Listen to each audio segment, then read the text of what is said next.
Hello and welcome. That's my microphone. Hello, welcome. Good morning. Soph will be with us shortly. Thank you so much for the raid, Rolando. How are you doing? How was your stream? I have a cat sitting on me. She just jumped up and now she's sitting on my leg.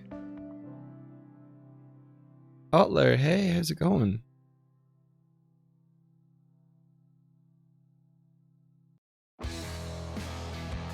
Twitching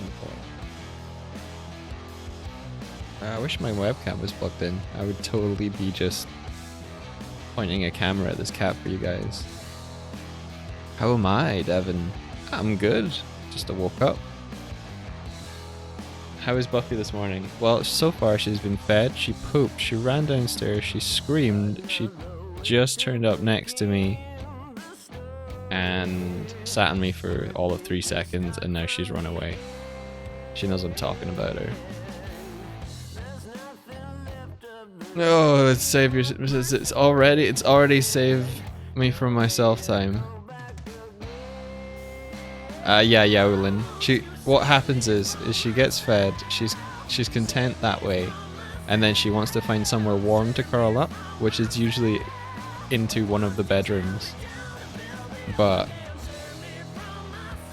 we don't like.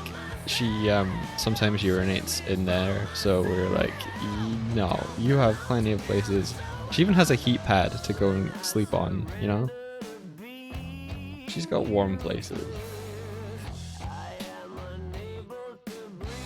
Oh, that's why she'll sit on me, is if she gets cold.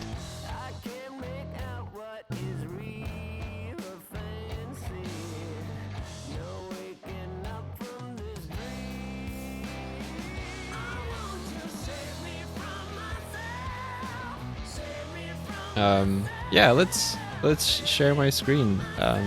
Which one is it? It's this one.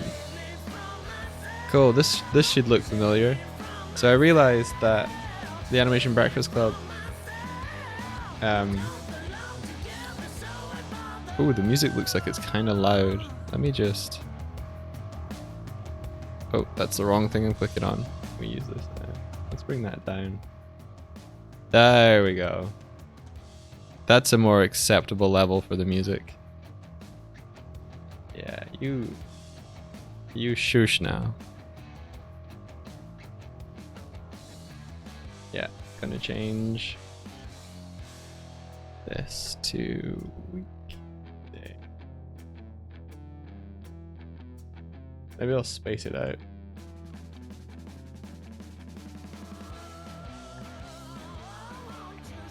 How y'all doing this morning?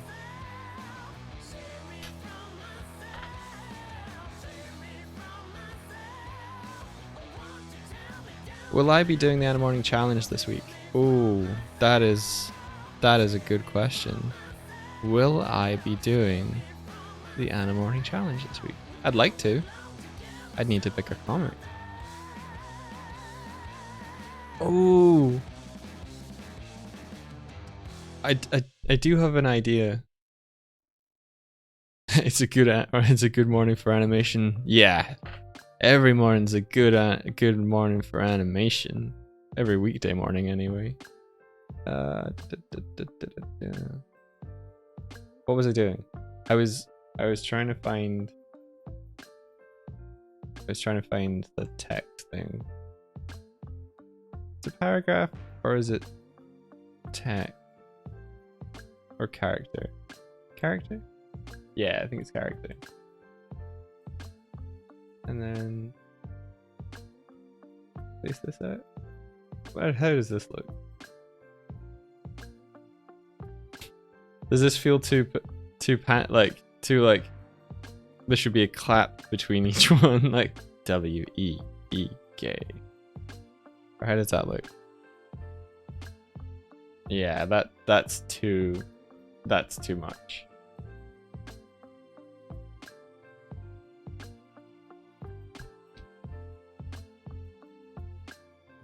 Classy. Looks dramatic. Yeah. Weekdays. I don't think we're going for that.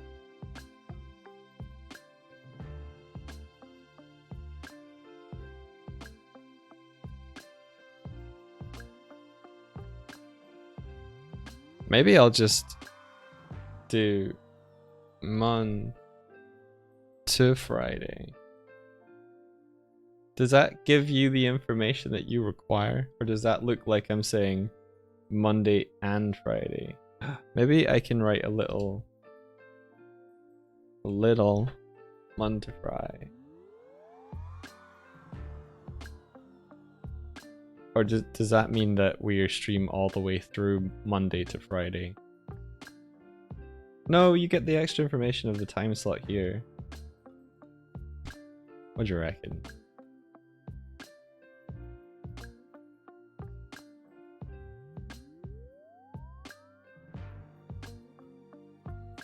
I know this is super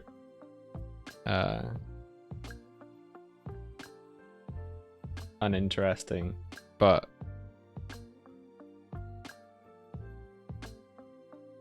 if I don't do it now, I'll forget, and then it'll come up again tomorrow, and it'll at least apply for tomorrow. Maybe we just go really explicit.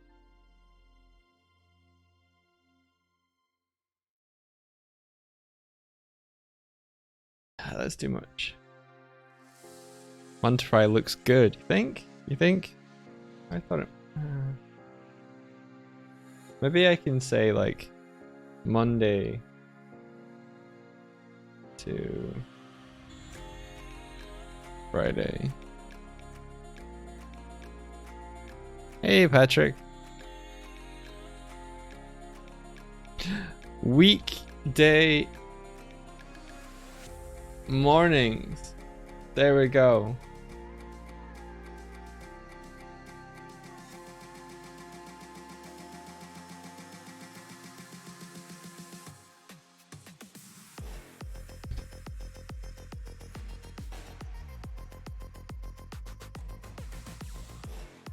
There we go. I like that.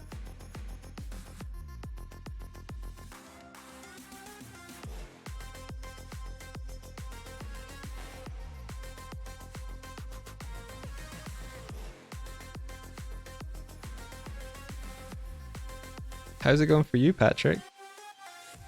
Write Saturday and Sun and cross it out.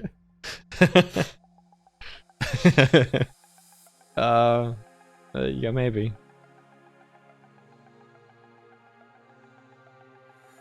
We'll go with that.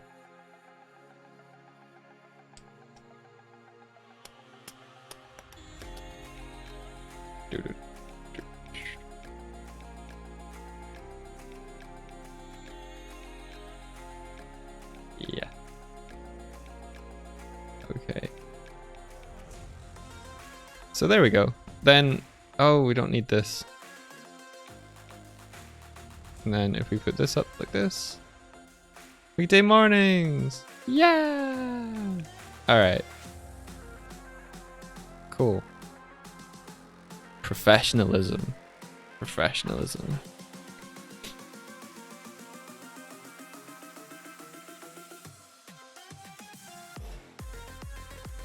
And we also got a new fan art from Steiny from the Animated Moon. So that's in the slideshow as well now. India is. She's literally just rolled up to the microphone. She's assembling it.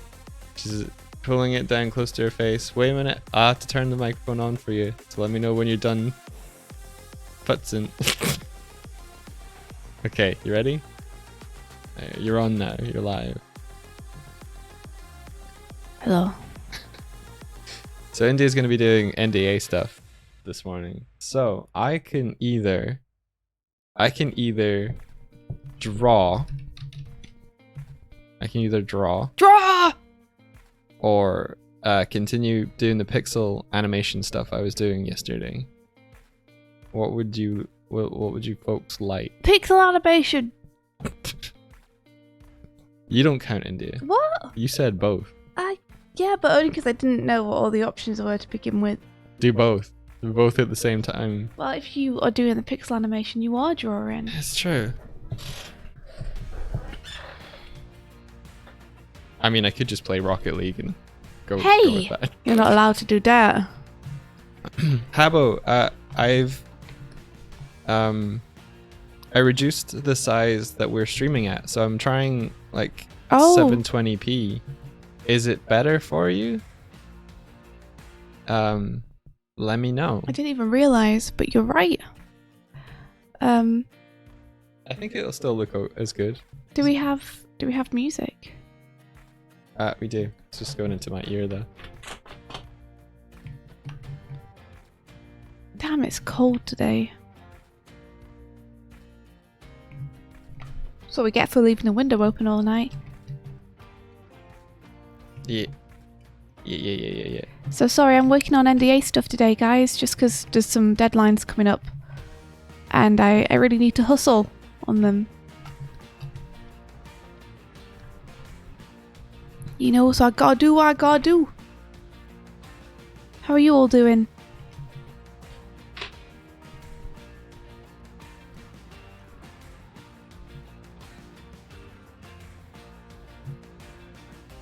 Oh, Pat. Pat says, let me know if you all need conversation help. I'll be around for a bit as I finish some edits. Ooh. So if you want to chat to Pat, then Pat is chatable. Chat, Pat chat. Pat chat. Pat Pat chat. chat. Pat chat. Pat We chat. need- Patrick, we need a little avatar for you That's true. to bounce on the bottom of the screen so people know when you're chatting.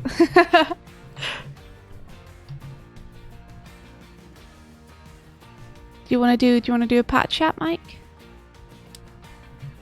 Yeah, I'm up for that. Cool. It will mean that I have to headphone up and you won't hear the music though. Is that agreeable to you? That's okay. Since I will also have to headphone up.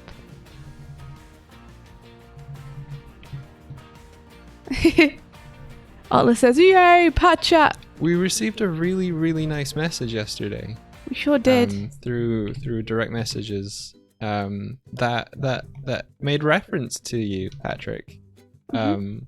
It was Andres Hernandez, I believe. It's one of the participants in the Animorning Challenge. Sent a really nice message to us to say that. Well, do you want to say what it was?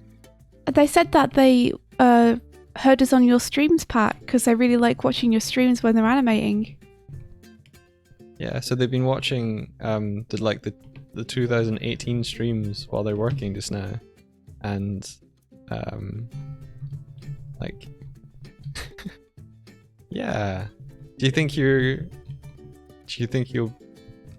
be doing any streams anytime soon, Patrick?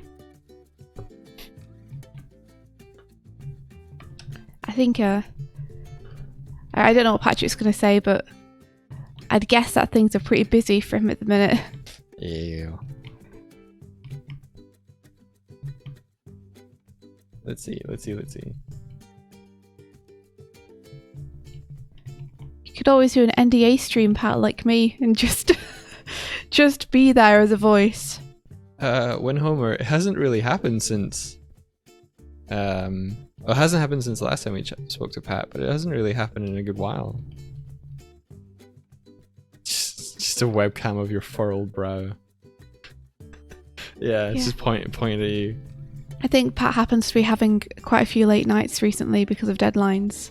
So that's why we are looking out and managing to be in the Pat time zone.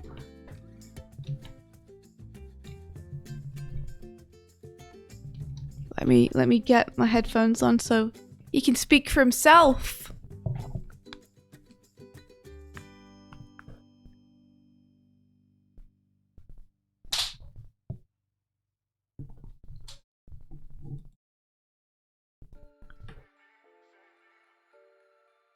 Didn't realise you were still up, Pat.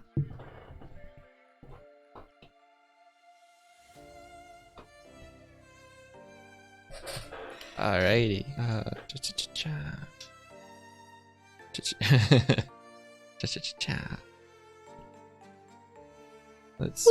gonna hit the button. Okay.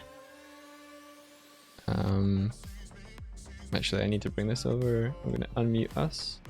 Talking to your microphone, India. Hey yo. Yeah, okay, there you are. Hey yo. All right. You threw me a second there. Start a voice call.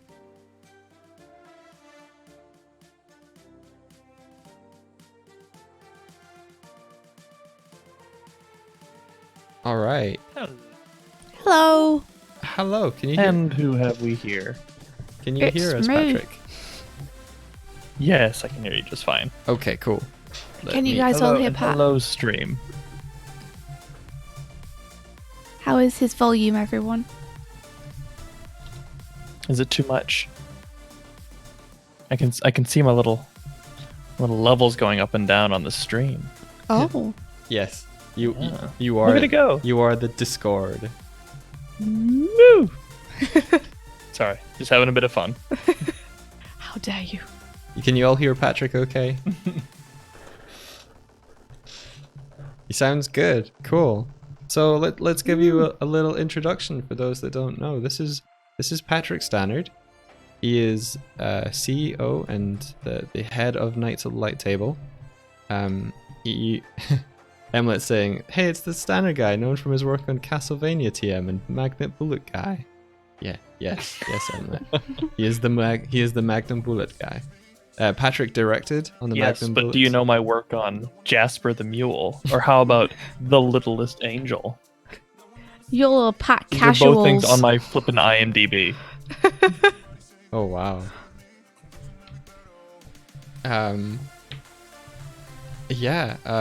He's currently co-directing on a series at Powerhouse at the moment, and yeah, off you go, Patrick. Hello.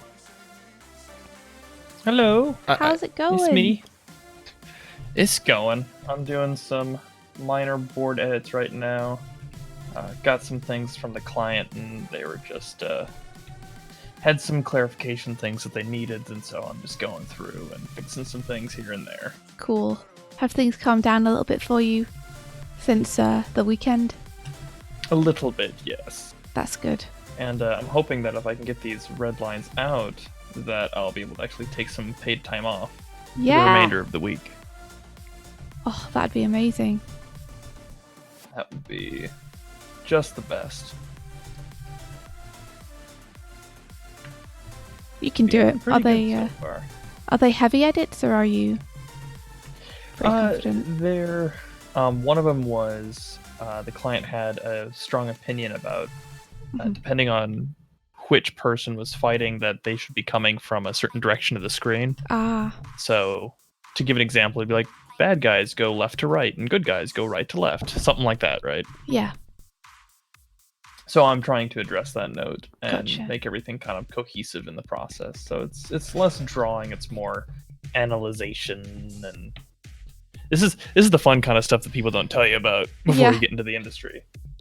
That sounds pretty hefty though. Like when you've boarded a fight scene, to change the direction that characters are approaching from can change a lot. Well, the best part is I didn't board this fight scene. It's someone else's. Oh. I have to do a bunch of red lines on it and prep it for them. Okay. Well, that's okay. At least they'll be able to take care of that once you've redlined it. Yeah. Give you a bit of a break.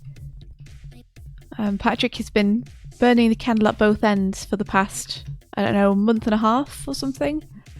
Something like that. It got real bad for a few weeks there. Yeah. Lots of super late nights. Yeah.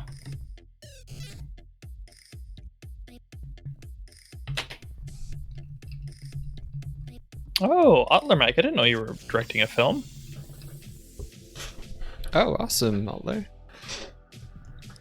Otler was just saying that they were on your streams way back and you critiqued their work, and that was like the coolest thing to them. They were 17. Oh, I remember Otlermac. Otlermac used to show up quite a few times. Otler is the one that invited you to our Discord server way back when. Oh my god. Yeah. So they're one of the reasons that Knights of the Light Table came to be. Yeah. Thank you, Otler. In the saga of Knights of the Light Table, the origin story. Otler also recently art directed on a music video, which I can link you if you'd like to see. It's really good. Yeah, please do, India. Or I guess you're meaning linking specifically to that. You can. Link I can it link in to the just in the chat. Yeah. Yay! Let me get it. Mm-mm. Oh, yeah. Wait, I thought of something, but I will think of it again in a soon time. Hmm?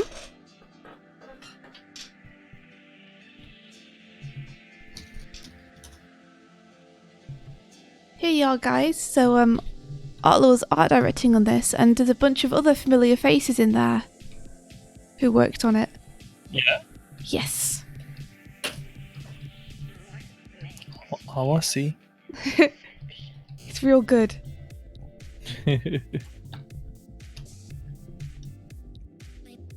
I've been loving your guys' little Sanic animations. Oh, thanks. Those have been entirely Mike. He has come up with this idea and he's executing on it amazingly. I got tired of not animating, you know? I just had to do it more myself. It was going to happen at some point, I think. Being surrounded by people who are raving about animation all the time. Yeah, I'm liking the immediacy of Ace, right? Just for like going straight to hectic color, just going for it. It's been fun.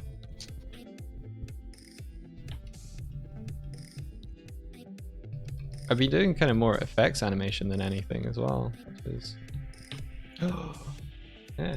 Effects animation. You said the magic word.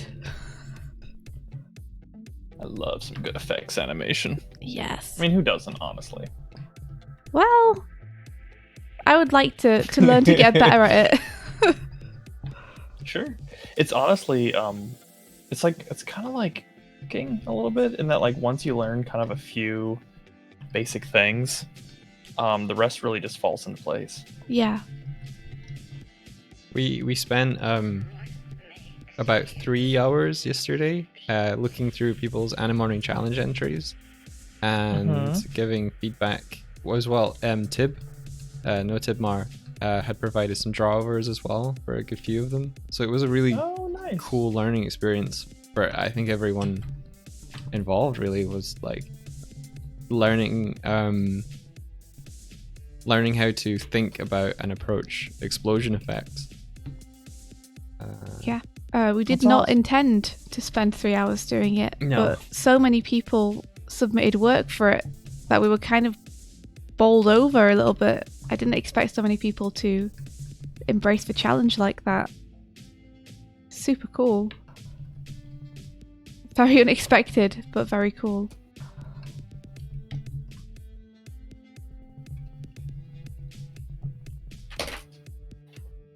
Well, awesome. Yeah. I'm glad that it was so collaborative. Me too. I'm glad that Tib was there to give some feedback to people. Yeah, we would have. Yeah, Tibbs knows a thing or two about effects animation. Exactly. Yeah. I'm not the best person to be critiquing anything, considering I'm not sure how to do it myself. So it was good to have someone who knew what they were on about.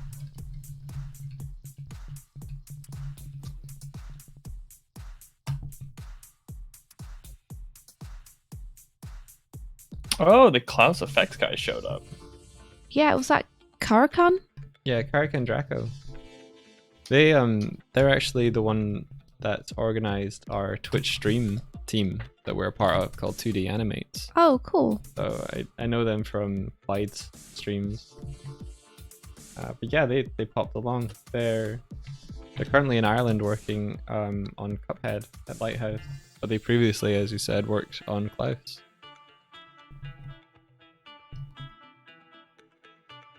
There's so many cool animators out there. Yeah, I know, right? They keep popping up like daisies. I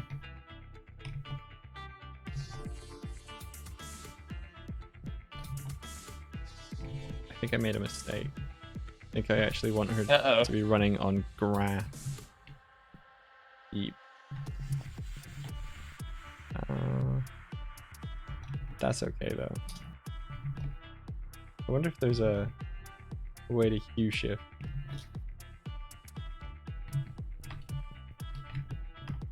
Frame. File property.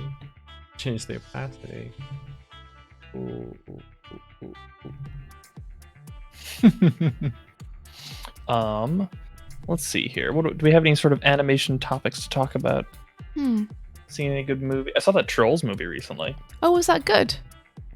It was super creative. I really enjoyed it. Like I enjoyed the first one for its like use of just fun designs and bright colors and kind of a lot of felt texture stuff. So I had a lot of fun in terms of that. And the story I don't think was like, it wasn't Shakespeare, but it also wasn't like intrusive. Yeah. It was just kind of its own thing. It was non-offensive. so I enjoyed it. It's awesome. I've never seen it.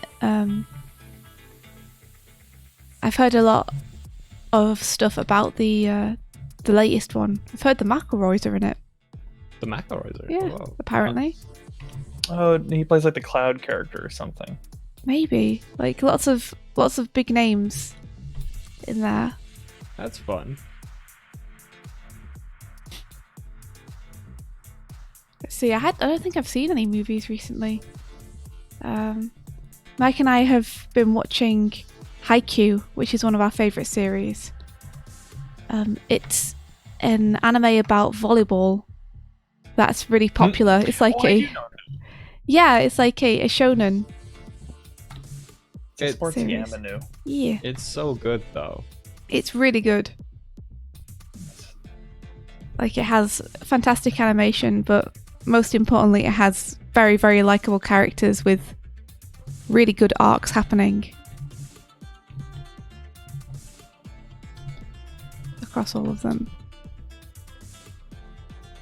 I'm into it. Yeah. And I know a couple of the characters because like my workmates were like raving about it for a while. It's so good. It's a really interesting way that they take low stakes events, but heighten them to be so like emotion. Like the characters are so emotionally invested in the events that you yourself are like, yeah, I really care whether they win this volleyball match or not, because you've seen all of their preparation leading up to it and how much it means to each of them in different ways. Oh, it's good. Oh, it's so good. I went away, or actually, did you? I think, remember I told you my mom got ill? That 2 weeks that I was away, I came back afterwards and India was like, I watched an anime. And I'm like, oh, cool. And like she'd watched the entire either first or 2 seasons of it while I was away. And then rewatched it with me because it was so good. Yeah. The good thing about Haikyuu, I think, is that not only can the characters lose, and they do, which adds real stakes because you're never quite sure that they are going to win because they lose some really important matches. But it also focuses on the other teams almost as much as it does your main characters. So not only do you care that the main characters win, but you understand that if they win, the other team will lose, and you feel equally for the other team because you know they're also, invested in this and it matters a lot to them. So there are matches where you end up not knowing who you want to root for because of course you want the main characters to win, but also you know how much it means to the other team and you don't want to see them lose either, but you know someone has to. It's great. It's good storytelling. I didn't know it was that deep. I thought people just had crushes on all the characters. No, it's real good. It's really good. It really does focus on and love its characters and invest in giving them really convincing, I guess, motivations. And also just really fun character dynamics between all of them.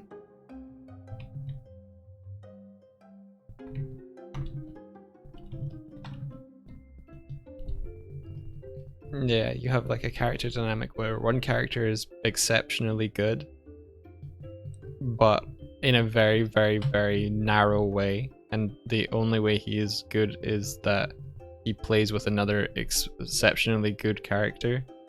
So you have these dynamics where they thrive in a very specific environment, and when they're taken out of that, they fall apart.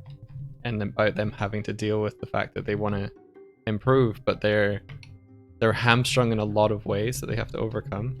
It's really, really good character kind of arc and development and stakes, and it's good. I suggest that you might have fun watching it, Patrick, and those listening. I have a hard time getting into a lot of anime. Not because I think it's bad, obviously, as someone who helps produce anime. Yes. Or at least a Western variant. But I don't know. A lot of times it's also intimidating just because it's like, hey, you should check out this show. It's really cool. It gets great after like the 300th season. Yeah, that's not great. I have had people say that to me about some animes, and they've been like, "Oh yeah, don't worry, it gets better about like 3/4 of the way through the first season." I'm like, do I want to like commit to 16 episodes of something I'm not going to super enjoy? Mm. So what kind of anime usually like hooks you in for the ones which you do end up really enjoying? I'm trying to think of, like, I did watch Evangelion, so I am like, there are certain like classic animes that I am familiar with. Yeah.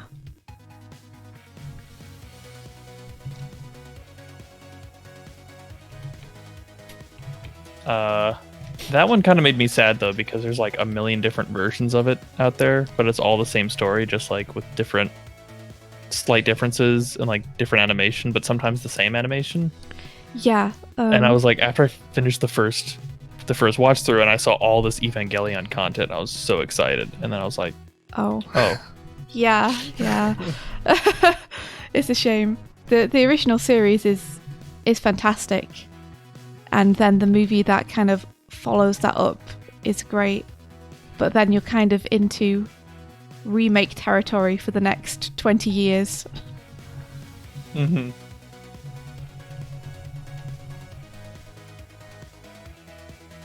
That's always fun.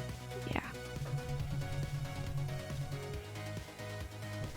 I'm a big Evangelion fan, but I haven't seen all of the stuff because of that very reason. I know you don't know. Oh yeah, of course, Emleth, I've seen Akira. Oh my god, it's like one of my favorite. I did a whole Game Grumps animated parroting Akira. Akira is a fascinating movie in terms of like Japanese culture and what it's kind of about, because a lot of it is kind of about like toxic masculinity, and it's about kind of the weird emotional castration that a lot of boys go through. The whole like, boys don't cry kind of thing, and that like a lot of like older siblings and stuff will teach their younger male siblings through ribbing and through kind of torment, and like how that coalesces with then puberty and this rejection of innocence and of emotion, and like what kind of damage that can do to a person's psyche. And Tetsuo is like a perfect example of that, and like there's a lot of imagery in it throughout that deals with that kind of stuff. Super tragic. It's very fascinating. But yes, I absolutely love Akira. I'm about ready. I don't want to go on a huge tangent with Akira. I mean, feel free to, please. It's really interesting. It's been a long it's a great time film since I've sat and watched through the entirety of Akira. I've studied shots of it recently, but never the whole thing. I mean, it's a lot to ingest. Yeah. For sure. Like, it's a very dense movie. Yeah. I was gonna say, I know you're not too familiar with the Metroid series. Mm-hmm. And because at Powerhouse we produce Castlevania, a lot of people have said like, hey, like, would you be interested in doing a Metroid series? Obviously not only if Patrick directs the people it. who own the rights, but fans. And like me and Sam, we've talked a lot about it, and like what could it even be? Because Metroid is such a mood piece and such a non-narrative story. Mm-hmm. And it came to the conclusion that it would have to be a weird mixture in terms of storytelling of Samurai Jack and Evangelion. Ooh, I'd love that, yeah. And I think a good marriage of those two would be a Metroid series. And it would have to be cerebral and grimdark, but also colorful and adventurous, and contemplative, and very little, if any, dialogue. That's what I was going to ask, is would you make Samus a silent protagonist? Yeah, whether or not she'd be a protagonist is also another good story, because like there's a lot of horror elements to Metroid and a lot of depowering things to Metroid. So, but then people would also want her to be super awesome. So like there's a lot of things you'd have to balance in terms of like doing a good Metroid series that not only is faithful to the game, but brings a cinematic experience to it that a game can't provide. Have you seen Primal at all? I haven't, but I want to so bad. Because that seems like it might be good inspiration for that kind of thing, because it's entirely... it's Tartakovsky, for God's sakes. Yeah, and there's no dialogue through the entire thing, but it's very brutal and also very melancholy. Thanks for the follow. Hey, thank you for the follow, Grimly Vasquez. We appreciate it.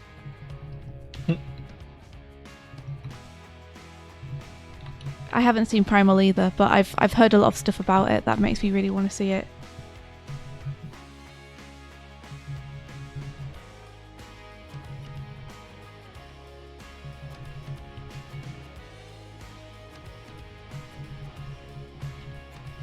Do you think there would ever be an opportunity to pitch something like Metroid to the IP holders from Powerhouse? If Powerhouse like pitched doing a series to like Nintendo. What's the question? I'm wondering if there would ever be an opportunity, do you think, to pitch something to the IP holders, or if there's not really roots for that? I don't know, because like Castlevania was such a shot in the dark, you know? Yeah. In terms of Castlevania... Yeah, Nintendo's like also like a lot more tight with their like, they are much closer to their IPs. That's true, yeah. And Metroid's kind of a weird one in their wheelhouse as well, just because Metroid kind of does well in the West, but not so much in Japan. And it also is one of the main properties that's like, it's a mainstay. It's one of the original kind of Nintendo images, properties, characters, but at the same time, it's also different than all the others. Everything else is very like PG at most, adventure. Yeah. Right? Kirby, Mario, Donkey Kong, Link, you know, like all these characters come from these bright, vibrant fantasy adventure environments where the worst, like, no, there's no blood, or if there is, it's very little. And Metroid's like H.R. Geiger, aliens, like cosmic horror, which isn't really like it was made when Nintendo was in its infancy, so it kind of got away with it. But like it's moody and it's contemplative and it's lonely, and like kind of like the spiritual successors to it are a lot of fan Metroidvania games, and also things like Dark Souls and Bloodborne. Those are much more like the original Super Metroid in terms of feel. Oh, okay. So I've recently been playing through Bloodborne with my dad, and I really love the feel of that game.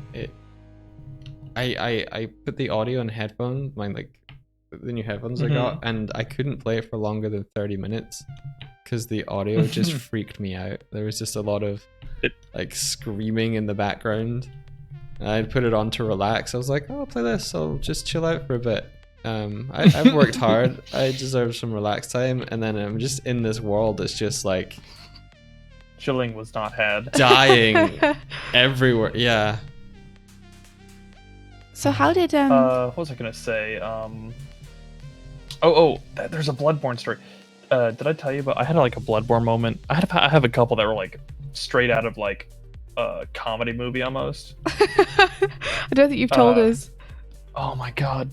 It was very early in the game. I think it was just in Old Yarnum, which is like the first time you're starting to meet like... there's like these weird hairy kind of beastmen looking things everywhere. There's a dude in a tower with a minigun who's pissing you off. And I was like...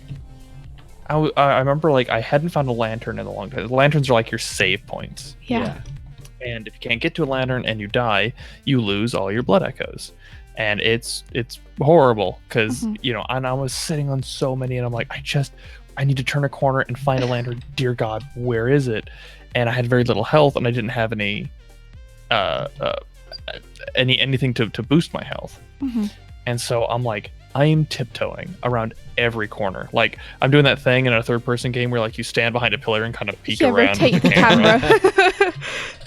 And I'm moving very slowly and quiet because I'm in territory. There's got to be enemies here. I haven't seen them, but they've got to be here because I haven't been through here. I haven't killed anybody here. And it's really foggy, and I'm like stepping through, and I'm going really quietly, and then I notice something next to one of the pillars. I think it's like a barrel or something. No, it's one of the beastmen. He's asleep. He's like hunched over. And the fog kind of clears, and I realize I've been walking so slowly, I haven't woken any of them. And I'm surrounded by these beastmen. And I think I legit like paused the game and like got up, like had to walk around for a little bit. You're like, I'll handle this. Let me just think later. About this for a second. This is Future Pat's problem now. Yeah, I was like, this is gonna be a heart attack if I keep doing this. I had that, and then the other one was that dude on the tower with the minigun. That was like the first time I got someone to join my game and like help me kill him. I've not got to him yet. And like, we legit like, he's very early on in the game. You'll know him when you see him. But I'm gonna give you a bit of heads up on this one. I went up that fucking tower. I climbed it with this friend, and like the minute I got up there, this buddy of mine apparently was like OP or something, but he like destroyed this guy super quick. But the guy's like last bullet hit me, and I fell off the tower. Oh. Oh no. So that was fun. Took you down with him. And apparently it's very easy to fall off that tower, and he's very hard to kill. That's hilarious. But there's some sort of like trick you can do to like knock him off the tower or something, but like did not work for me. Yeah. Those are my favorite kind of games, the games where they leave it open enough for you to have your own experiences and tell your own stories from it, rather than like pulling you along by the narrative. You know what? You guys might like to play Metroid Fusion if you ever wanted to get into a Metroid game. Is that one you'd recommend starting off with? Yeah, I would say like that one is a good one to start with. Like if you're not familiar with 2D Metroids, because like Super Metroid's got like a little bit of the old controls. It's a Super Nintendo game, so characters a little slower, a little bit more sluggish, a little floatier. Metroid Zero Mission is super fun, but I would say a little bit more tough than Fusion. If memory serves me correctly, I remember having more difficulty with some of their bosses in Zero Mission than I did in Fusion. But like those ones are good, and then at some point, if you ever want to get into first-person mode, the Prime series I think is just a gas. Cool. It's super fun, especially the first one's so good. I really want to have a look at those and play them, because I've heard so much about them from other people. Dookie Rufus, welcome to the Animation Breakfast Club. Thanks for following. So, Komaroshi, this is Say Sprite, yeah. That's the one. So Pat, how did Castlevania come to be with Powerhouse? Was that a project that you pitched or something that was brought to you? I don't know all the details that I can talk about. But I do know that like I think we had some friends who recommended us, I think, and I think we did a test. Awesome. And I think that test, just because Sam's brilliant, and he was like, ooh, Castlevania, let's mix Cowboy Bebop with Vampire Hunter D Bloodlust. Oh, okay. And then everyone was like, that's amazing. Sam, you're a genius. And then we got it. I saw Sam's line tests from some of the later episodes of season 3. Oh, yeah. And they're so amazing. I love directing. Directing's fun, but I do miss just being able to kind of make an amazing animated scene. Yeah, you miss doing your thing. I do, and I feel like I'm getting rusty. Like it takes me a little bit longer to get there, and I'm like, my mojo. I mean, I think making notes and stuff as well is a great way to continue like learning. Just because when you give notes on someone else's scene, you have to really think through what you're saying in a way that you That's true. don't when you're just working on instinct. So I'm learning a lot through directing at the minute, even though I'm not working on as many scenes as I normally would. Just being able to look at what other people are doing is teaching me a lot.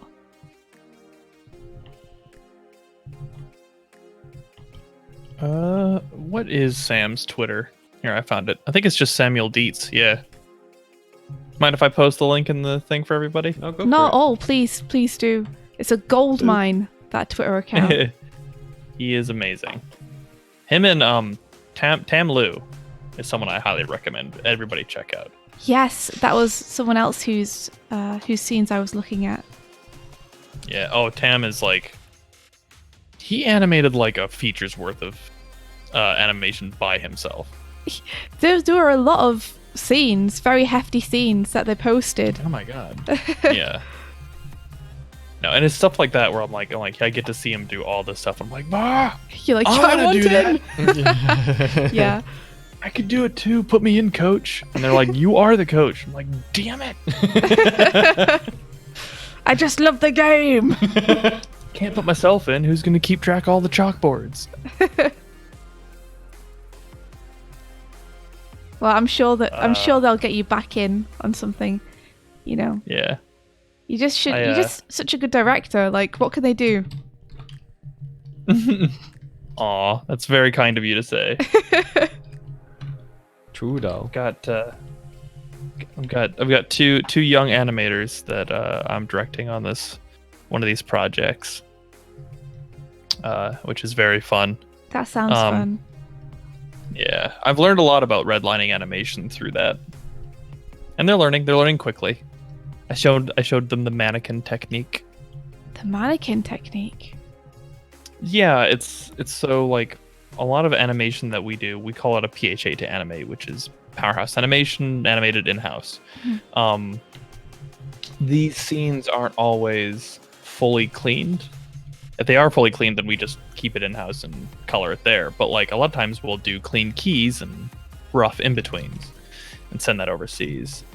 And so basically I've developed these mannequins where I will take a character design and I'll kind of like break it down into its base landmarks and like measuring tools. Okay. You see like comic artists do it a lot where like they'll have like the cross for the eyes and the nose, you know? Yeah. Kind of dividing the head. So like that'll be most of the time the head will be that. If the character has like, you know, fancy armbands, I'll just do the top and the bottom border of the armband, things like that. But like they were animating like characters in full detail on every drawing, and I'm like, don't need to do that. Yeah, it's gonna take you way longer. So, because when you're sending overseas, proportions and are the primary important thing. If your character's proportions are on point, you're good. Yeah. And they're gonna figure out the rest. And you know, let's say you have like a bracelet with like 3 or 4 lines on it. You don't need to draw those 3 or 4 lines. You just need to draw the top and the bottom bordered line of that bracelet, and they'll figure out the rest, right? Because like it's a measuring thing, right? And as long as that bracelet stays consistent, you're fine. Awesome. I see. I'm learning. Yeah. This is good. Yeah. That's so very I call clever. that mannequining. I don't know what other term to give it. Yeah, that's really cool. What a great way to make sure that you're not spending a lot of time on things that don't necessarily matter. I'm trying to think of a way that you could mix a cartographer and an animator, because you're mapping out the landmarks, as you said, Patrick. Exactly. Landmarks and measuring tools. Those are good terms to familiarize yourself with if you would like to get into high fidelity, kind of professional animation, Disney, anime, that kind of stuff. Yeah. I don't know what type of animation that is called, like, because I guess like on model animation would be a good way to say it. Yeah, like I can't say feature quality because it's used in series as well. So yeah, and I would say that like anime for the most part is a little bit it requires you to be a little bit like on model a little bit tighter. Well, the character designs are often so much more complex. Yeah. You know. I know in Japan they have terms for key animators and in-betweeners. And a lot of animators won't animate their in-betweens. They'll just do, like, the most animation they'll do is something on 3s and 5s.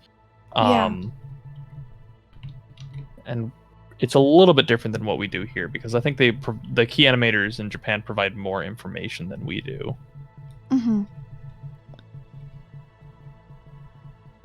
It's all very interesting. Yeah, it is. I wish I could read Japanese so I could look at some of those frames and actually understand what's being written on them. You know, because you see frames with notes all over them, and you just know it's a goldmine of information. I mean, the thing though is like, with the internet now, just being able to step through animation is such a huge thing. Yes. Being able to download it as well.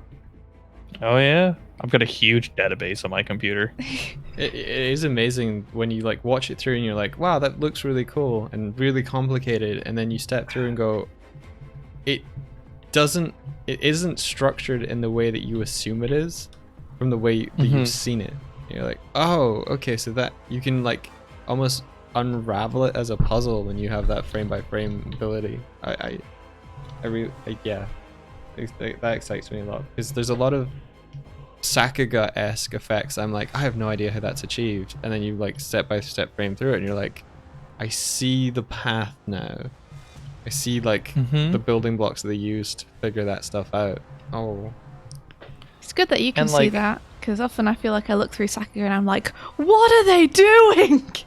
This is madness. I'm not saying I look at it and go, I know kung fu or anything. I downloaded it. But I can at least see. I would say that like, I'm sorry, keep going. I am just saying I can at least see the shapes that they've used to build toward it. There's a lot of things. What do you mean, why? Emleth, oh my god, we're so familiar with your art, you have no idea. Emleth, at some point you're going to have to accept the fact that you're good at what you do. You got fans, Emleth. You got professional artist fans. Sad face.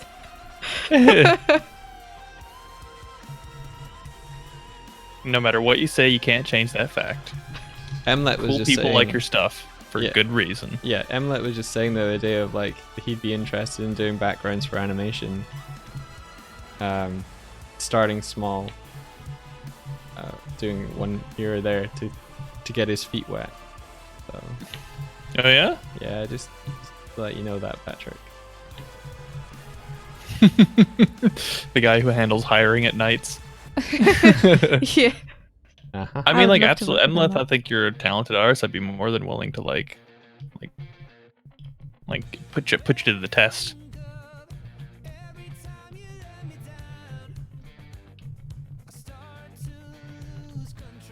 Then there's silence.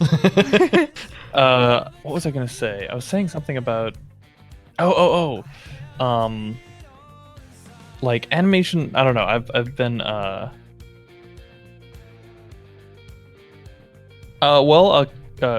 Komoroshi. Am I say that? Komoroshi? Is that the right way to say it? I would say that contact at knightsofthelighttable.com. Just send us your portfolio. We'll take a look at it and we'll keep you in mind. We're obviously not like a big studio like Powerhouse or anything, so we don't always have jobs that are open. But if something comes up and we like your work, we'll consider you. I was gonna say, like, I was enjoying like your analogy to maps, and I've been having a lot of fun thinking about animation, learning animation through different allegories and metaphors. Oh, I like this. I like the sound of this. And one of them I was thinking of is a lot of people who are studying animation. They do a lot of research, but they'll always apply it the same way. And a lot of times people don't do a lot of people do exercises, but I think the exercises are a little bit more like sparring with your animation than it is with like actually lifting a weight over and over again. And one of the few exercises that I discovered for drawing that actually felt like a workout was like super fast gesture drawings and super long blind contours. Okay. But things like that I equate to kind of like you have to get your muscles up, right? You can know how to throw a punch, but if your muscles aren't there, it's not going to be that strong. Yeah. Yeah. Like that repetition of the action kind of. Yeah. And like also sometimes like training in a different way can teach you things.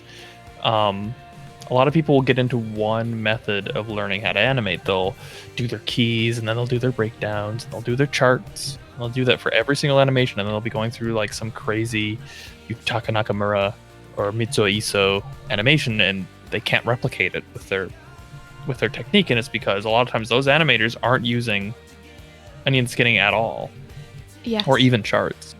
A lot of times they just lay down how many frames they need or how much paper they need and they just flip, go back and forth, and they just feel it out.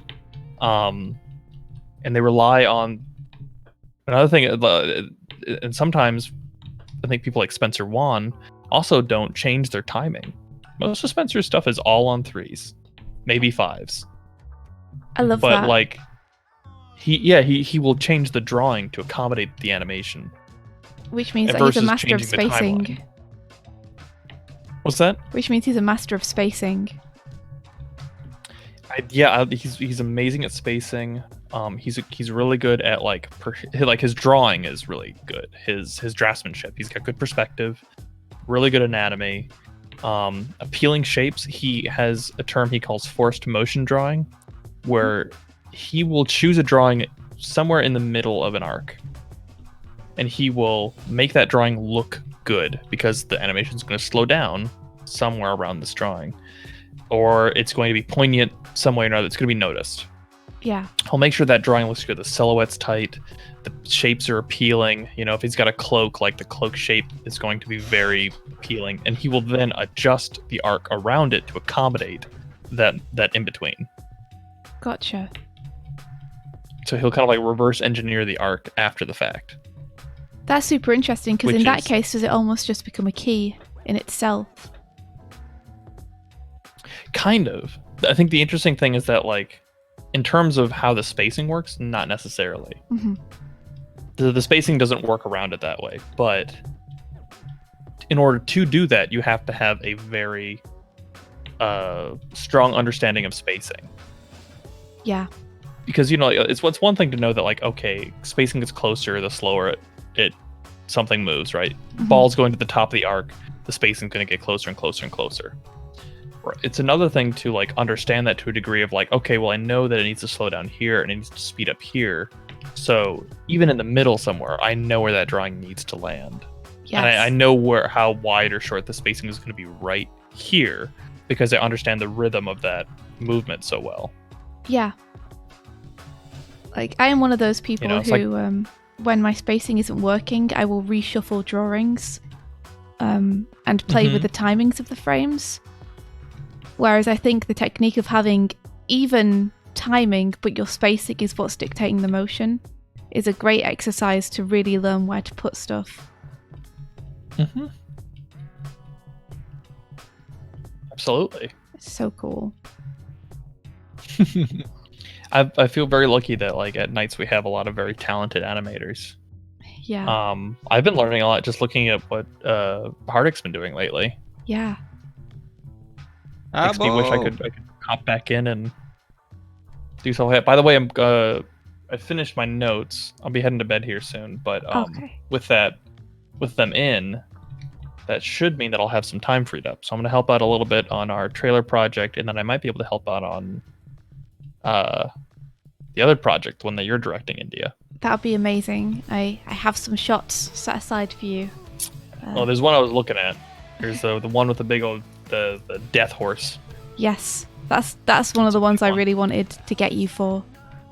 It looks like it'd be a relatively simple motion, but a dense shot, lots of motion. But like the actual characters themselves would probably just be slowing into a pose. Yes. You know. Yeah, I think so. With lots of, because you know sometimes like that's another thing. For all the listeners out there, anyone who wants to make their animation more sophisticated, knowing when not to move something or move it very little is a very important thing to learn. So know what you want to showcase. Let's say you like, so I'm going to use this shot as an example without going into too much detail about it, but the shot is kind of a reveal shot of a character, and there's a lot of cloth and there's lightning and fire and all kinds of stuff. So the character's in a strong pose already. They're not going to move too much because that will distract. If they're moving all over the place and the fire and the cloth, everything's going to get equal attention.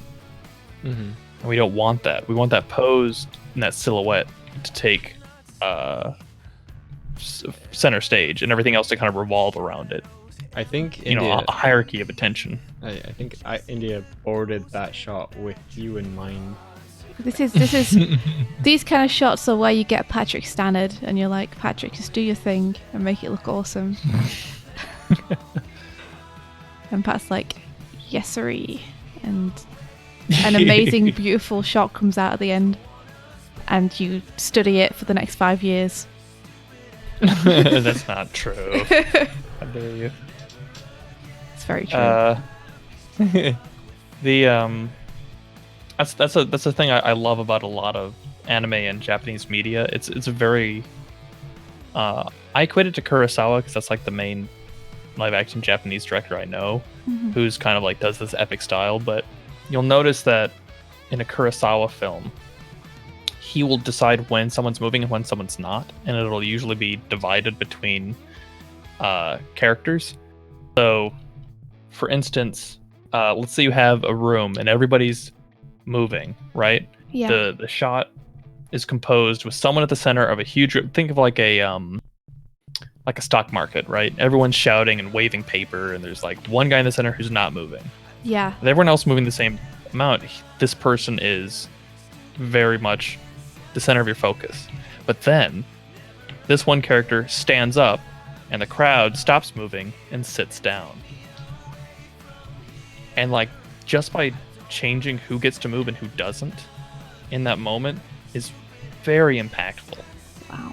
And you'll see a lot of things in anime do that in terms of animation. You'll see a character will I'm trying to think, like a character will like smash through a wall, or like they'll jump in front of something and then their animation will slow down. They'll stick a strong pose and move very slowly within that pose as they're like kind of moving to the next moment, almost like they go into slow-mo, and then the background will take focus and something in the background will move.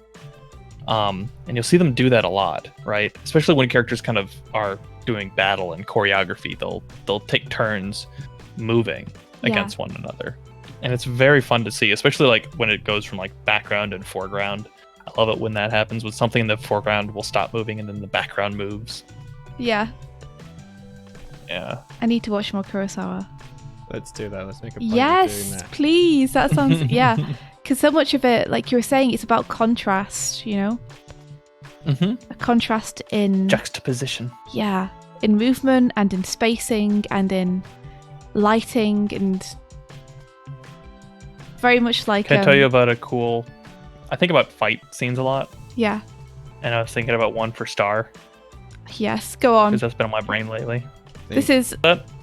You guys are hearing it here first. So, I had an idea for her sword. The sword was broken in the music video. And I had this cool idea of like her repairing it with some sort of repulsor field thingamajigger with it so that like the different shards could come back together and form the blade again. But if she wanted to, she could almost like telekinetically split the shards and then turn it into almost like a blade whip or shoot them off places and bring them back, right? Yeah. I had ideas of like, I had this whole fight scene in my head. I was listening to the Matrix car chase music. Cool. From the Matrix 2. Yeah. Oh, yeah. I don't know. I know the scene, but not the music. Well, I was listening to that music, and I had this image in my head of her being the frontline character, kind of making their way. It was like a big like hover train making its way through a cyberpunk city, and it's carrying a lot of goods, and it's got the rival gang are all manning it, and she makes her way from one end of the train to the other. And uses her sword in lots of creative ways to do it. So I think in one, she was kind of like, she'd put 2 fingers to her sword and then flick it out, and then the tip of her sword would fling out like a shuriken, like stab a guy, and then she'd keep doing that until they're all dead, and then she'd recall all the shards out of people back into her sword. And then there was one where I had this image in my head of her like, this guy kind of has her on the back foot. He's this big bruiser type, and he's got metal forearms, so her blade can't cut through him. And eventually he hits her so hard that like the repulsor lift field overloads, and the shards scatter across the ground. And then when he thinks he has her, he's between her and like the broken shards. She's still got the hilt in her hand. She turns to him and she recalls the blades. Oh. And so you get like a really nice like profile shot, high contrast color, and the shards almost like a machine gun shooting in one spot come ripping through him in reverse until it forms the blade. Damn, and then that's so cool. To decapitate him. I love the feeling of that you think she's in trouble and she's almost like down and out and against this wall and backed into a corner. But it was all part of the strategy to begin with. That as soon as she saw she couldn't get through this guy, she knew that she could manipulate it that way. I need to do a design for the twins, for new characters that I've been thinking of for that universe. Are they wolves? They are not. They look completely robotic. Their heads look like a sheep, like a ram sheep. But as if it was, their eyes are kind of sunken in, but almost as if it's a single band sunglass. Oh, gotcha. But it's inset, so it's like glowing purple from the inside, and their mouths and everything glow purple from the inside. And it's a kind of a skinny-looking guy and a skinny-looking gal, and they wear these kind of semi-reflective silver suits. And they have these heads with these glowing purple on the inside, and they have this cool kind of like secret handshake to do to power up. Oh yeah, because they always attack at the same time. So they're kind of like a mini boss, right? So like if when Star makes it to their car, they would turn around at the same time, and then they would trying to think of like if they're standing shoulder to shoulder, the inside arms, right? So their arms that are closest to one another, they would fist bump the back of their knuckles against one another, and then they would actively use the other hand to punch each other's fist, and then they would headbutt, and that would then power up. Awesome. So very like machismo, kind of like let's do this kind of thing. And then they have like I think rockets in their calf muscles, and their heads are like indestructible, so they just rocket around like ramming things, like missiles. Yeah. That's intense, Patrick. I love that. Yeah. Oh, these fights could be so bombastic. Shockwaves, he was cool. What's that? These fights would be so bombastic. I love the sound of them. I want to animate it, Patrick. I know. I want to do that as well. I got that one. There's the one I already told you about with Square and like giving him his own music video. Yes. Oh my gosh. I really want to do that. The track that you were thinking of for it as well is so fitting and so good. Instrumentation. Yeah. Yeah. Hardik, So Square, I had this idea for a music video. Do I want to say we're probably it's based off a Proto Med song, so it may not. I don't think there's really that much chance of it actually coming to fruition. Yeah, but it's fun to think about. Do you think there's ever a chance we could like pitch it to them, or do you think that we're? Yeah, I mean we could pitch it to them. Yeah. I mean, I think I just know that they're like very particular about like visuals and stuff. So yeah, and also I guess they might not necessarily want it tied into that universe, and Nightrunner as well would have to be asked about it, considering those characters were made for the music video with Dan and them. But basically, it was the story of the song was Square. This is after Magnum Bullets. And everybody is not everybody died, right? So of the Wolf Gang, there's some that are alive, and Square has kind of repaired a lot of their limbs and replaced it with cybernetics. And it's kind of an uplifting song and kind of a rebel song, and he's kind of trying to rally everybody again through commonality. And so this evokes images of his prosthesis with their prosthesis, and it's all happening in this environment it's like a workshop that's kind of shuttered from the outside light, and so a lot of strong images of all the prosthesis limbs coming together. You have a lot of kind of Hindu imagery with that, especially because there's like some prismatic things, so you're going to get like a screen that like multiple heads turn, because this is kind of all about pluralism and like and community. Starts off very monotone, ends up becoming very colorful at the end, and part of that community aspect is that all these people have various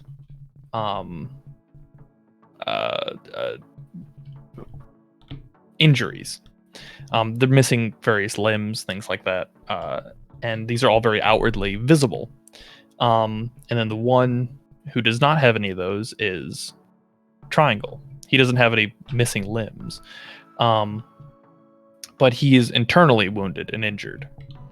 And and through the music video, they discover this and then coalesce around him to help heal him, which then binds finally the entire gang back together. And that's when like all the colors come through and things like that. Okay, gotcha, Patrick. It's really cool. Yeah. So yeah, there's lots of scenes in there. There's a part where I think it goes into the guitar solo. I think I had an image of Square turning off the lights. And when that happens, everyone's colors change and everyone becomes kind of monochromatic, kind of like that Galaxy Wolf design. Yeah. Where there's this like bright blue outlines, dark interiors, but everyone has whatever prosthesis limb they have is bright white and luminescent. And around that, they'll have kind of cracks, almost like if you had shot a baseball through glass. So if you're missing an arm at the shoulder, where the shoulder is, there's some cracks there, and then you have the white prosthesis.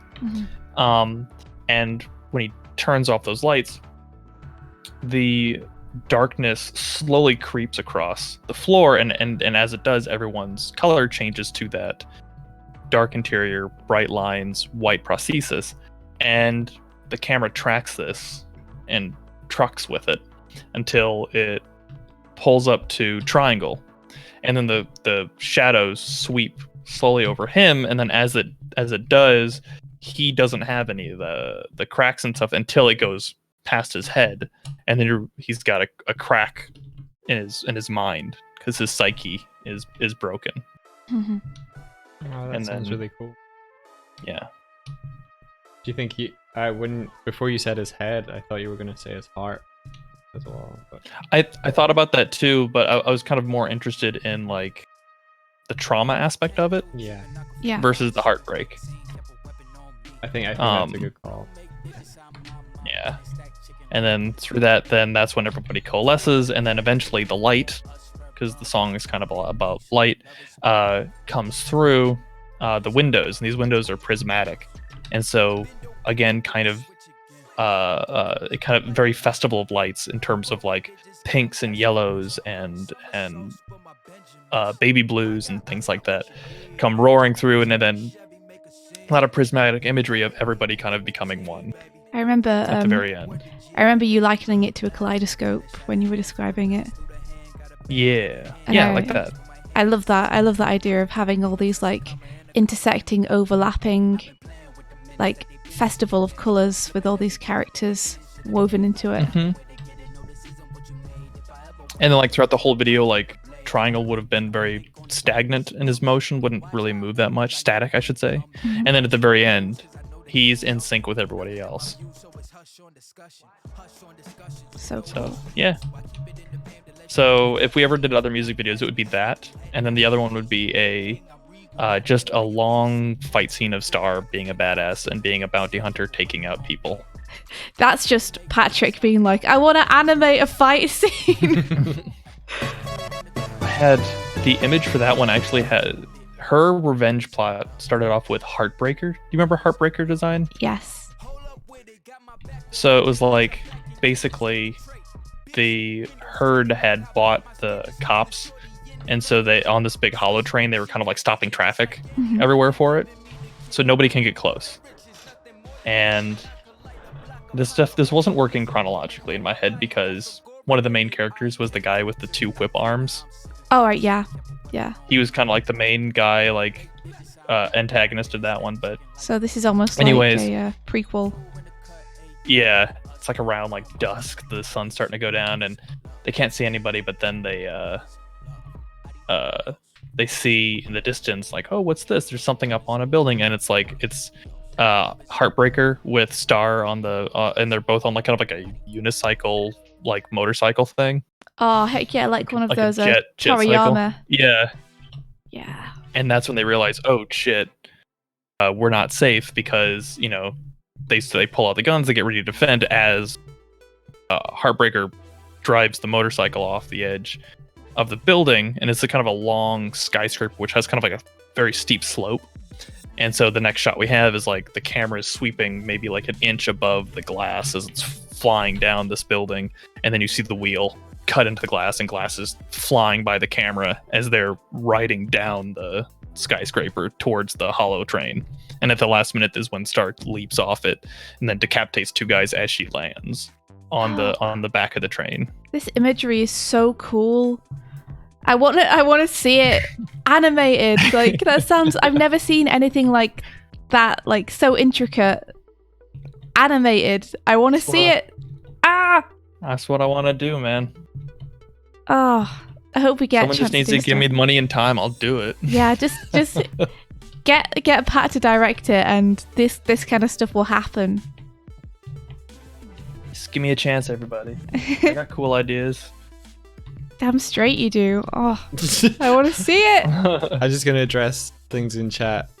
Take care, Emma. Also, thank you for the follow, Chris Boo Art. Oh yes. Thank you, Emma, for hanging out. And Anima Tunings is just like, yeah, I feel the same, Abo. Feel the same. I'll give Komaroshi your I'll give them your Twitter, Patrick. It's Lord Dark. Oh, isn't it? Okay. Lord Dark. There we go. It's a me. It's a me. So yeah. Just some stuff I was thinking about. I hope you're collecting all of these ideas this is like just in case. This is what I think about all the time, and it drives me crazy. It's it's like that dichotomy between like I need to concentrate on my work, and it's frustrating to have all these ideas that I can't execute on, and just that wonderful place you can be in where you're thinking of all these things that are so fun to imagine. It always seems to happen when you're on really tight deadlines as well. It's escapism. Just in general, when you're like, I have all these, I've come up with all these amazing ideas. And I'm thinking about them all day while I'm like inking this very slow scene. You know? I think it's one of the reasons that I'm so happy that like we get to collaborate. Yes, like likewise. you, Michael, Hardik, everybody at Nights, like, because you guys help me realize a lot of those things that are in my head, and I wouldn't ever have that chance otherwise. Yeah, working together in a team means that things that previously we would not have been able to execute alone, we can do. And thankfully, having clients who are so open to us bringing ideas to a table means that you can do the kind of things you're dreaming that you could animate with things like Nightrunner and Starlight Brigade. Yeah, they let you have that creative freedom to bring those ideas forward and actually make them happen. And I think it shows in our work. You know, you look at things like Starlight Brigade and Nightrunner, and everyone's like asking when's the series. Mm-hmm. And it's like it's just part of the making imagery that tells a story. Yeah. Making a world for a 4-minute music video. And then being sad that it's only 4 minutes. Yeah. But also exhausted. Oh, 100%. Like, exhausted but in the best way, you know? Like, exhausted but fulfilled. Yeah. That is the Knight's motto now. Exhausted but fulfilled. 100% of the time. No, you guys do amazing work. So do you. Is that I don't overwork you? No. Like, sometimes it's hard on small production. Yeah, exactly. It's just a fact that we have very big eyes when it comes to animation, so we always choose to do extremely ambitious things. And then our team sizes are very small, but like everyone puts 100% in and does work really hard and stuff, but there's never, you know, obligatory overtime or anything. Mm-hmm. So I think it helps a lot that we all really believe in the ideas that we are animating. Yeah. It's because we make them with such cool people. It's true. It's true. Great clients and great team members. Like, hopefully mean great animations. Yeah, it's been a really cool couple of years.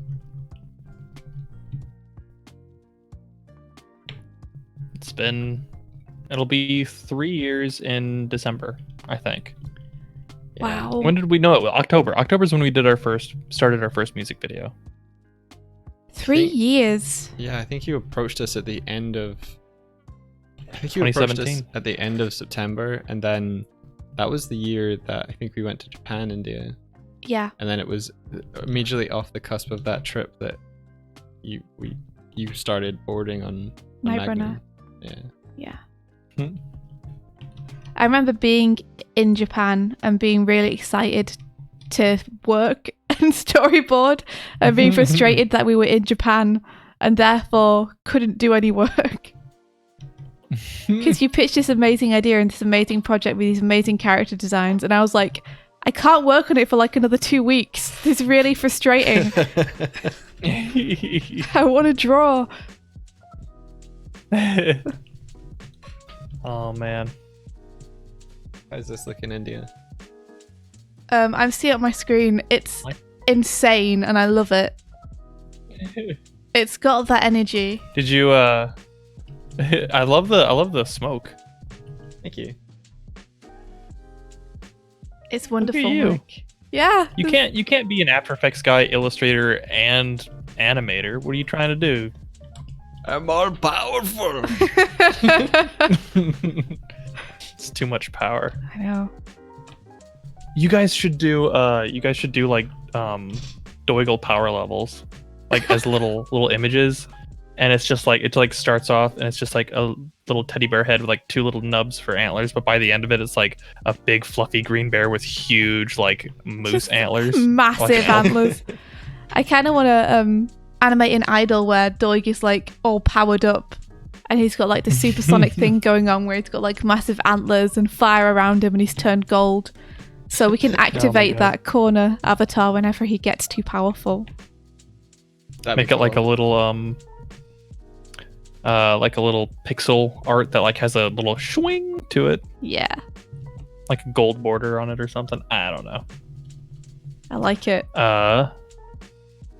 Before I head out, did you guys said something about like designing a little thing for me? Oh yeah. Yeah. We were saying because we've got these little idling avatars in the corners, it'd be cool to get one for you. So when you are chatting with us, we can have a little pat in the. Aww. So people can be like. I know I have some old ones, but I don't know if they'll work with this. Ooh. I think you might remember them if I'll post them in the light table here. Yeah. Oh, are they from your streams? Yeah, do you remember those? Oh, it's going to be so nostalgic to see those again. I remember those. I think they might be 2017, 2016. That is a good question, there they are. What animal would Pat be? I have ideas. Yeah, we have been thinking about this a little bit because we want to do a little animated with Pat in it. So we've been trying to figure out what kind of animal we think he'd be. Like... There's me talking. It's so good. And the other one won't go up because it's over 8 megabytes. It's literally 9 megabytes. Damn it. Can you get that on stream, Mike, so people can see it? Yes. Everyone says puppy. Yeah. That actually was a nickname people gave me in college. It might have to be that then, because it seems to fit with you too well. Patrick Stannard. I was thinking that lion might be fun just because of the hair. You know? Rah, rah, rah, rah. Could have a cool mane. People used to call me puppy in college because like I would follow the professors like a sick dog. Aww. Like, give me your like learning. Anywhere like my teacher Steve would be going, I'd like always be kind of like slightly behind in step, but like constantly catching up. Oh. I was a skinny little fart back then too. That's adorable though. Were you just like hungry for the knowledge? Oh yeah, like I was have another question. Awkward little super skinny kid who didn't know nothing about nothing. But like yeah, so I just gravitated to the teachers. I hadn't fully gotten comfortable in my own skin yet. What kind of pupper would you think would best represent you? I have absolutely no idea. I don't know. I'm kind of more interested in like other people's interpretations because I'm so bad at like creating anything like that for myself. It always becomes someone completely different, and I end up making a story about it, and it ends up not being. And then it ends up where there's like a whole wolf pack, and you know. Well. Oh, maybe we'll have to do some sketches and see what we can come up with. Gasp.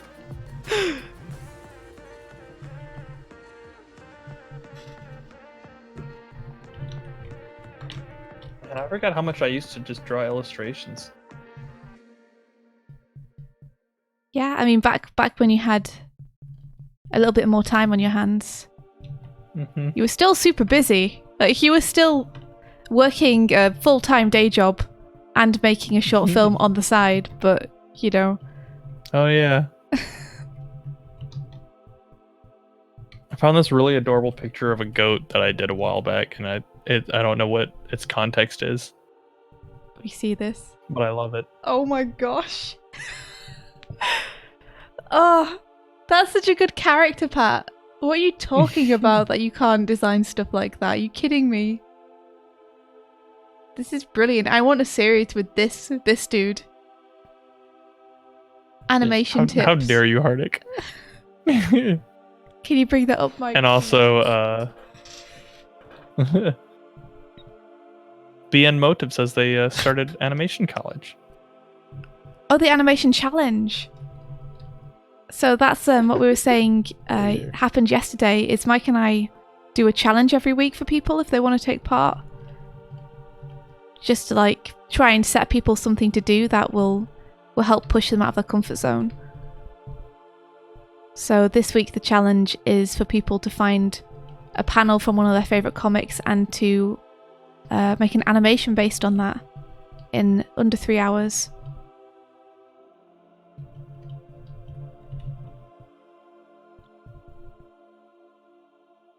Did you bring it on screen, Mike?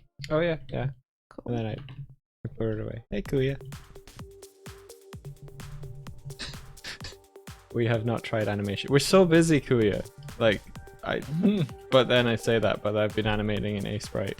I keep intending to try that software out, but I keep forgetting that you've suggested it. I need to set a reminder for myself or something so that it doesn't go out of my head as soon as I leave the stream.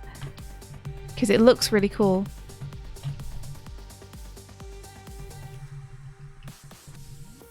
This was an immediate, like, gut reaction design to a Pat character. I look so angry. I'm so grumpy.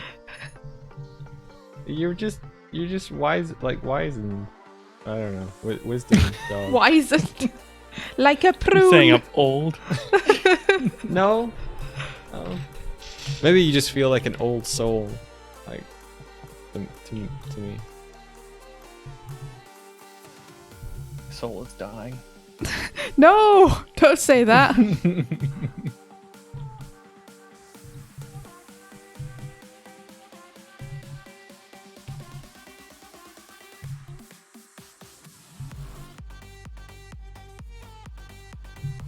This song is very... I'm gonna skip it. I can't hear the music at all, so I have no idea what you're skipping. It was just a very, very like driving thing, and I'm drawing a dog, like I'm drawing a pixel dog. It just didn't fit.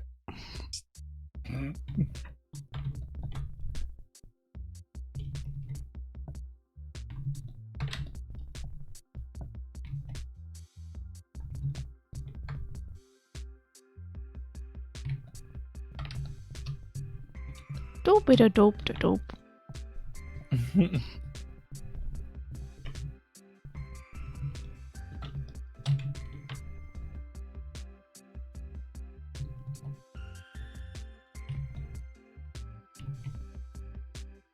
Yeah, I think the only animal that like I connect with are those goats that look like Satan. They're so cool. They're so cool looking. Pat showed us these images of these goats the other day in chat, and they are like, they're amazing what different formations of horns you can get. Like, absolutely stunning. I never knew that goats' horns could grow that way. That one had like 2 or 3 sets of horns. Yeah. Like, is that even real? Why did they need so many? I don't know. It could be photoshopped. I believe it could be real. Yeah, someone went out of their way to Photoshop a goat. Well, I mean, stranger things have happened on the internet. Stranger things have happened on the internet.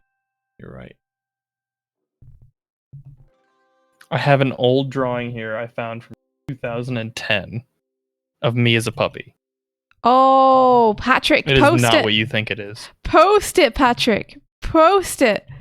2010. I wasn't even born. 10 years ago. I Yep, was Mike born. is 8 years old. That is not what I thought it would be. Look at you. I want to see. Now that is an old soul. See?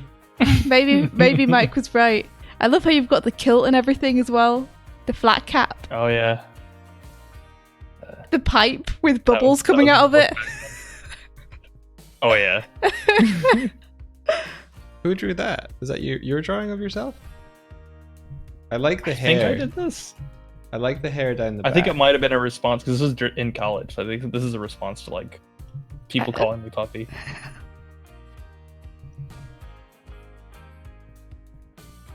You look like such a salty sea dog, though.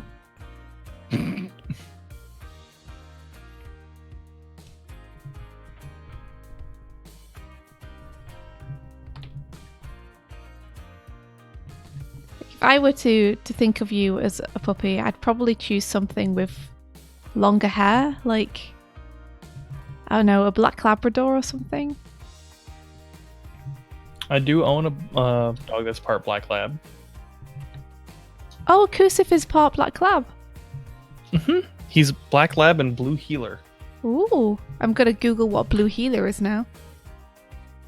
It's an Australian dog.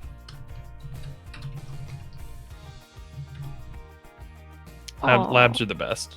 No, look at that. So cute. Oh, just puppies. Oh. Damn, they're adorable though.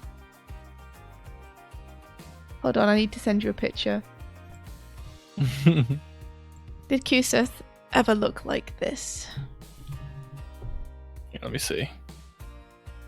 Oh, he did not. You've seen Kusith. I have, but I've only seen him as an old man. I've never seen him as a pupper.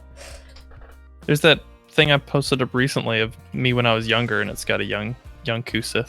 I need to find that again. Yeah.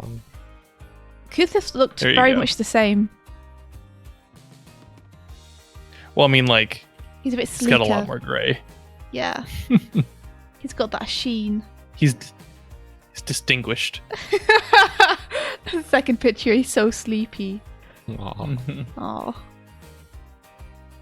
Yeah.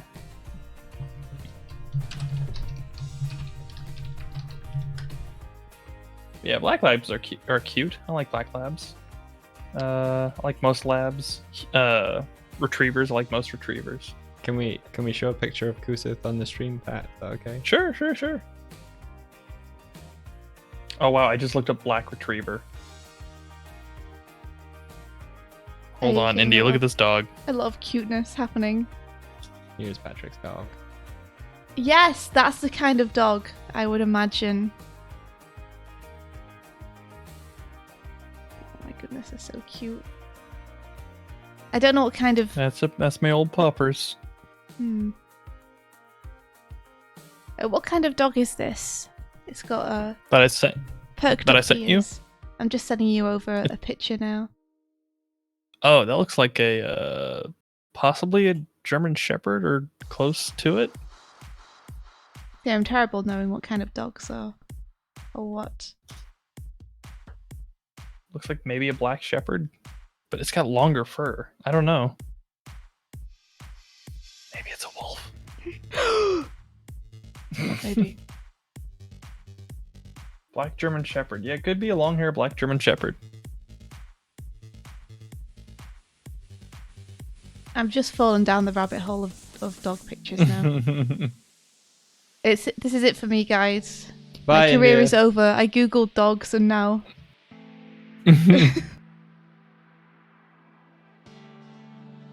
Yeah, that's what I got when I typed in Black German Shepherd. Yeah, I think you're right. I've just found another one, and it is a Black German Shepherd. Oh. So pretty. Yeah. Got those hazel eyes. I love those perked up ears as well. Mm-hmm. Just want to scruffle that fur around its face.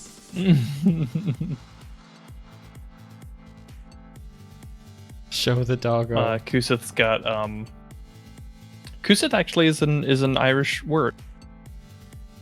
It's spelled Cusidhe. What does it mean? It's a type of Ku means hound, and Sith. I originally got it from the Scots Gaelic Cunanoon. And I changed it to Kusith, which is the Irish version of it. But it's some sort of dog that helps one of the lords of the underworld or something. Oh wow, cool. It's very like Irish folklore. It's like it barks 3 times, and if you're not somewhere safe by the 3rd bark, you'll die of fright. Oh geez. It's kind of like a what are those Irish ghosts called, Mike? Banshees. Oh, yeah. Where it's like in Irish folklore, if you hear a banshee wail, then someone's gonna die that night. Which is terrifying because there's nothing you can do to not hear it. It's just by the time you've heard it, that's kind of already fate is decided for you. Yeah.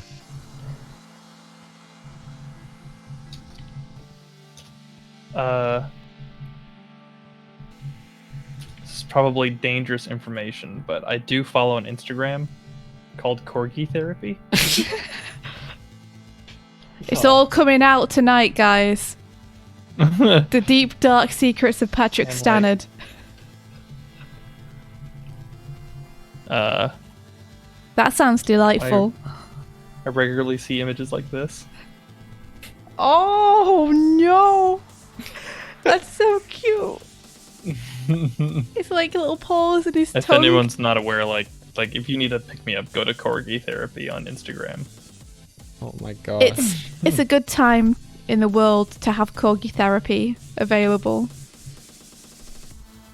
We recently learned that there is a whole bunch of like folklore surrounding corgis as fairy mounts. Fairy cavalry mounts.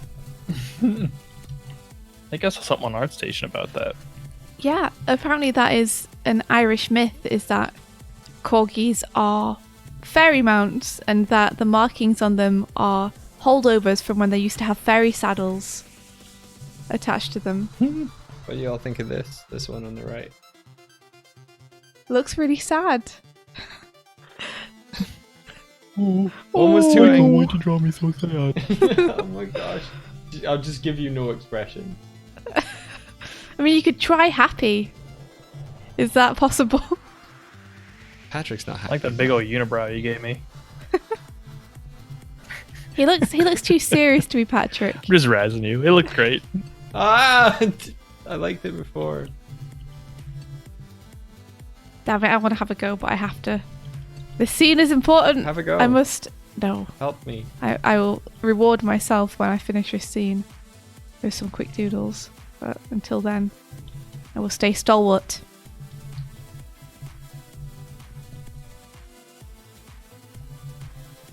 There you go. Happy.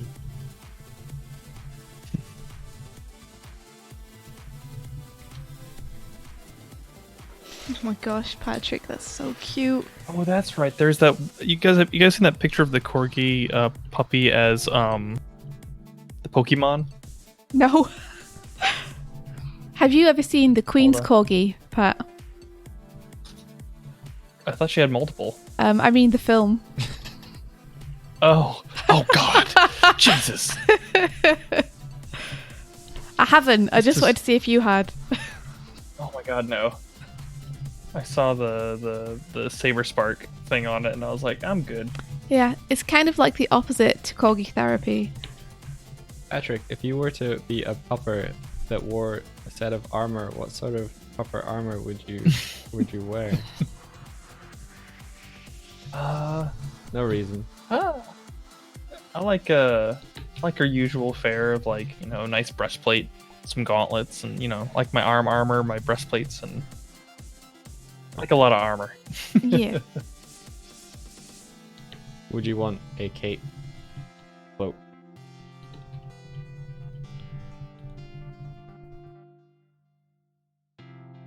Maybe like a tattered one. Battle one.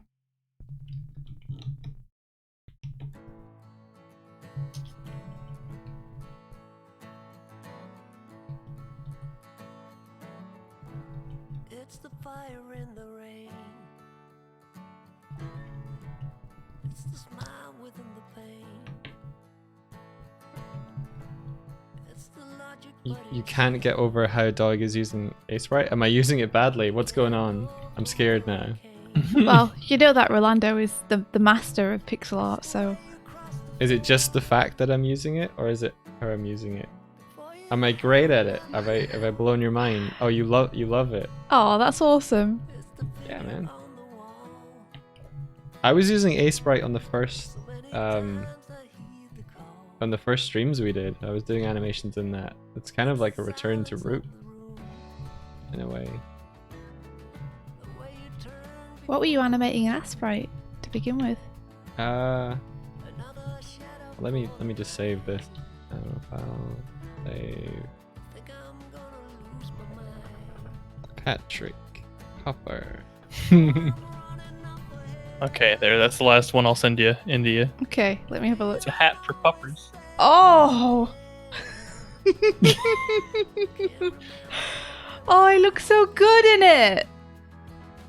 Oh, keep the sun off his eyes. Keep him nice and shady. Mike, you have to look at this. This is amazing. His little ears. It's too much. Which one? The one in the hat? Mm-hmm. Oh, What a great invention. there's dog hats. That's a great invention. Keep his head warm. But he can still hear.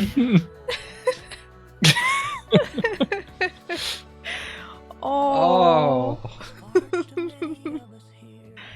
That's the cutest thing in the world. Do you reckon someone was just like, they had a nappy in their hand and their dog was bothering them? They just kind of like looked at both at the same time and went, Why do you have to make it so nasty? I have an idea. Because that's the nappies have leg holes Yeah. and there's ear holes. I know they do, but Someone put a nappy on their dog. It's a didn't clean they? nappy. Oh. Speaking of nappy, I think I'm gonna go take a nap. oh yeah. Bye. That's right, master segues. Well, it's about time for us to wrap up the stream anyway, to be honest. So it's 9:30 for us. Woofta. Yeah, which means it's time to get to Woik. I need to go sleep, wake up for a meeting, and then go back to sleep. Nice. You get that sleep. You do that Yes. meeting.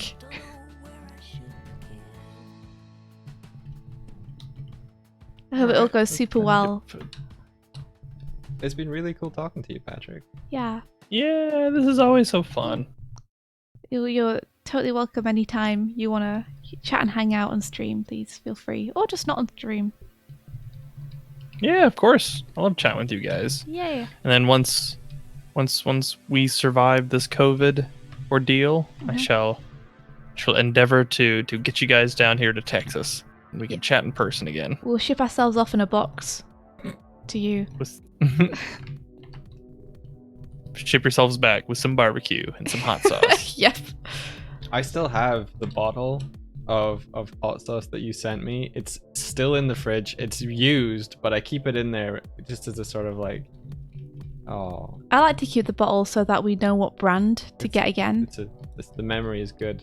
If we It's ever have the an Diablo event. hot sauce, isn't it? From Austin Torchies? Yeah, Yeah. yeah, I think so. Torchies, and then there was some Diablo really hot good sauce. barbecue you sent us too. That I'd like to grab another yeah. bottle of at some point. Yeah. Well, again, I have to make sure that like we can send things, but I definitely can do that once we can. Oh yeah, no pressure. I'm just saying that you sent some very good stuff over. Love me that Texas barbecue. Yeah, so good. Kusa. Aw. Buddy.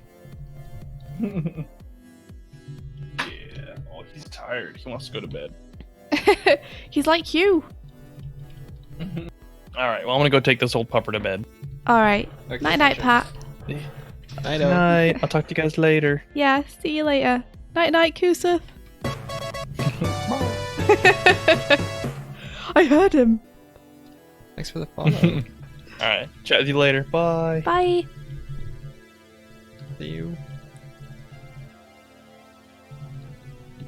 Well, it's pretty much time for us to wrap up too. That was perfectly timed for the end of the stream, Yeah.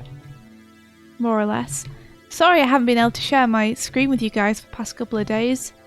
It's a very crunchy week this week at night. There's a project that's wrapping just at the end of this week, so everyone is, full power, full steam ahead, trying to get everything done on time.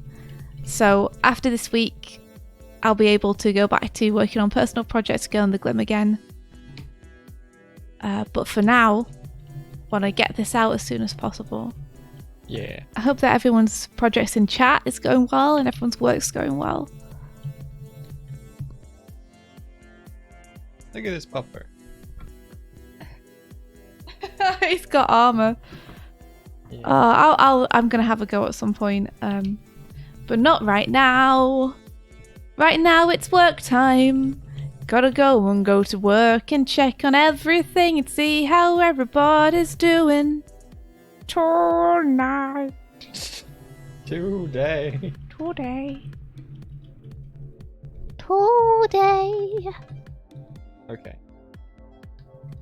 Today. Very nice. I think I kind of captured a little bit of Patrick there. Captured his soul. Took advantage while he was tired. I feel like this Swift run is in a position where I can kind of call it done. Oh yeah? Have you got all the parts of it now? I think so. Can we see it all together? Yeah, there you go. I mean, like all the shots that you want to do. Oh, no. I just mean this shot is finished. Yes, that shot, Mike, is fantastic. I love it. I think it's amazing. A+, A star. Ship it. Incredible. Perfect. Thank Stupendous. you. Wondrous. Magnificent. Thank you. Terrific. Thank you. We got 1080 followers. Sorry, it just made the number made me laugh because you're like 1080p. Yo, we are HD followers now. We HD followers now. We can see you all in high definition. It's funny because I just switched the stream to like stream it more like 720p now, just as a test, just to see. I want to do a gameplay stream where we stream it that and see if we could get less compression artifacts. But that's a story for another day. Let's see who we can raid. Do the good old raid stuff. If you have any suggestions of folks that you think like, need raiding, then let us know. Where we can light up the night. Ooh. You didn't have to smile at me. Let's see. Grin's the sweetest that I've ever seen. But you did. Yes, you did. Didn't have to offer your hand. I think, let's go for What If Julia. What if, Julia? Yeah. They're Since streaming I've some kissed Animal it. Crossing, but they're good and they're chill and they're very cool. I have no idea what point in the game they're at, but yeah. Go that. and have some chill times watching someone play one of the most relaxing games. You guys deserve it. Everyone's doing super good and holding it together. And we appreciate you guys coming and hanging out with us and spending time here in this stream, in our little space. It's amazing to chat with you and have you, and I feel extremely lucky to be able to chat with you guys every morning like this and just to be able to consider you guys our friends. Because it would be very lonely for us stuck inside without these streams. Yeah. These are the points where we could connect with folks, and so I really appreciate you guys taking the time out of your day to come and just say hi and spend some time. It means a lot to us. Halra, the stream is over now. I'm sorry you came in just as we were finishing up, but we'll be back tomorrow. About an hour and a half earlier than this to start the next stream. yeah. Alrighty. Initiating raid. Take care, everyone. Oh, Cheshire, I'm sorry. But we are sending you guys over to What If Julia, who's playing Animal Crossing, if you want to just chill out and have a nice time with adorable animals on an island. Everyone, true. Yeah, you take care too, Halra. Everybody take care. You'll look after yourselves and have a great day. And may the rest Of your day be filled with adventure. Take care, everyone. Bye-bye. See you tomorrow.